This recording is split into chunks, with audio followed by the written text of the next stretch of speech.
আজ দীঘার জগন্নাথ ধাম মন্দিরে ভগবান জগন্নাথের মন্দির শুভ উদ্বোধন করলেন রাজ্যের মুখ্যমন্ত্রী মমতা বন্দ্যোপাধ্যায়। জগন্নাথ মন্দিরের উদ্বোধনকে ঘিরে একাধিক কর্মসূচি দেখা গেল রাজ্য জুড়ে।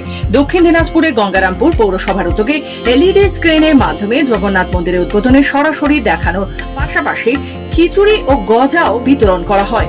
এদিন গঙ্গারামপুর পৌরসভার উদ্যোগে জগন্নাথ মন্দিরের উদ্বোধনের সরাসরি সম্প্রচারের ব্যবস্থা করা হয় গঙ্গারামপুরের প্রতিটি ওয়ার্ডে।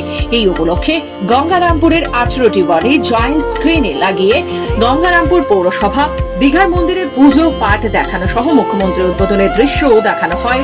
ওই জয়েন্ট স্ক্রিনে বিতরণ করা হয় খিচুড়ি, প্রসাদ ও গজা। আমাদের যে পশ্চিমবাংলা দীঘা, সেই দীঘায় একদম পুরীর আদলে তিনি জগন্নাথ দেবের মন্দির নির্মাণ করেছেন। সেই নির্মাণের জগন্নাথ মন্দিরে আজকে শুভ উদ্বোধন।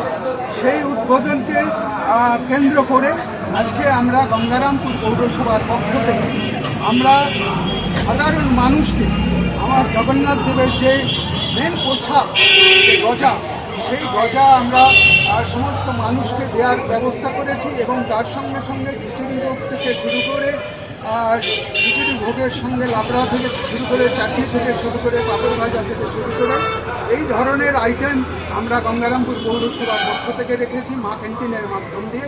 দক্ষিণ দিনাজপুর থেকে নিজস্ব প্রতিনিধি রিপোর্ট, খবর বাংলা।